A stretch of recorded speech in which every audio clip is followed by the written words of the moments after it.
I'm Greg Shondell with Himalaya. Behind me, a Defender 110 with undeniable presence. Let's have a look.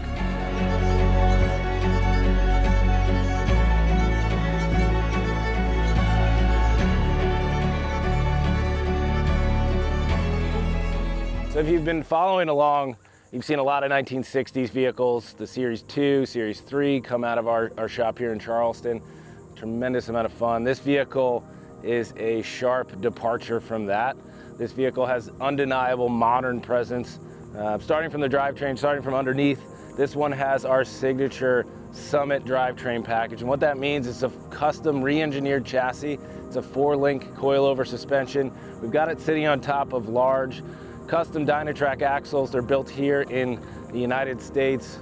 Dana 60 front and rear differentials, Brembo disc brakes, all powered by a 650 horsepower LT4 engine, which is supercharged from GM.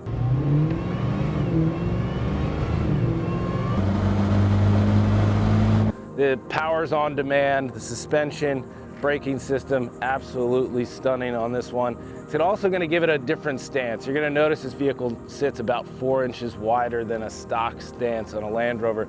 Those axles are wide, and that was by design. We wanted to give this a very modern presence on the road. We continued that logic with our custom fender flares, our custom rock sliders, and this beautiful custom Himalaya front bumper here. You know, I think as you look at this vehicle, you know, this is something that maybe Land Rover could have gone if they stuck with the original body style, and you know, they ceased production in 2015. This could have been a nice iteration of that. It's also got some performance advantages. Great steering radius, strong on and off-road presence. I mean, this truck is built to be capable. From a drivetrain perspective, we re-engineered everything. That's a signature package that we've designed and put a tremendous amount of R&D into over the last few years. And the reason we did that is a higher level of serviceability. That's a very large component of it. All of these components can be serviced anywhere in North America. Parts are readily available, manufacturer warranties throughout the drivetrain.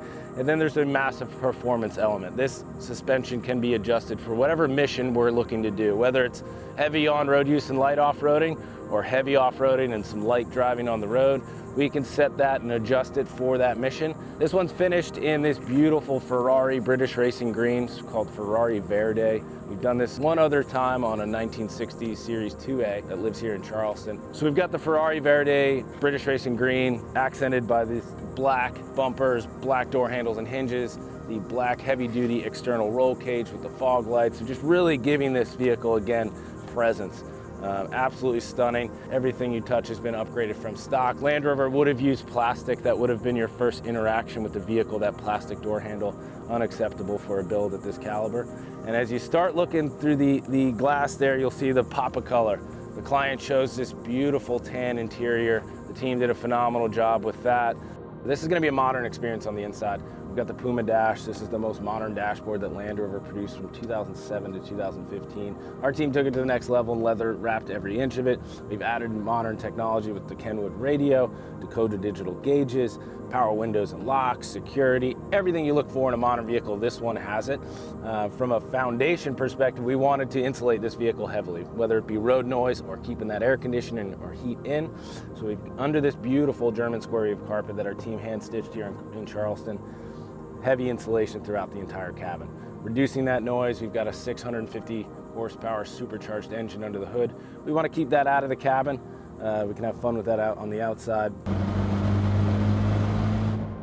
Team did a great job. The AC holds up beautifully in here. It's about 98 degrees here in Charleston in August, and I can tell you, driving out here today, it was absolutely comfortable, and that's what we want. So this is a 8-speed automatic transmission. You retain the 4x4 selection. We can lock all of our differentials right here from the cabin if we find ourselves in an off-road situation. So in the back here, we've got the 2 captain seats. Really nice configuration. Leaves the center open for gear, dogs, whatever it might be. Passengers can climb from the 2nd row into the 3rd, opens the cabin space up. You'll notice our custom center console. We build all that in-house. On the rear here, they've got charging ports. They've got the power window switches as well, just giving them the access to some of that technology in the back. Throughout the cabin, you'll see interior lighting. Defenders get dark. So we integrate lighting throughout the floor of the vehicle, door actuated in this scenario.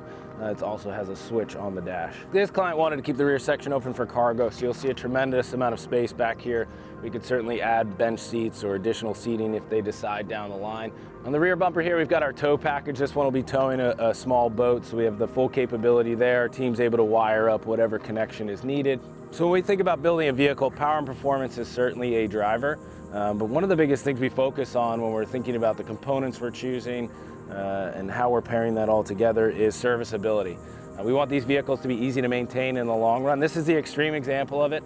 With that re-engineered chassis, of course, you're going to have the 4-link coilover suspension. You're going to have a more modern suspension setup from underneath.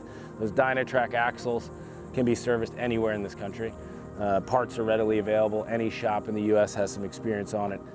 So very easy to get parts. Obviously there's a massive performance component to that as well, but I can't overstress serviceability. At the end of the day, one of the things we focus on is, we want to allow people to own vintage Land Rovers. And to build at this level makes that an easy decision.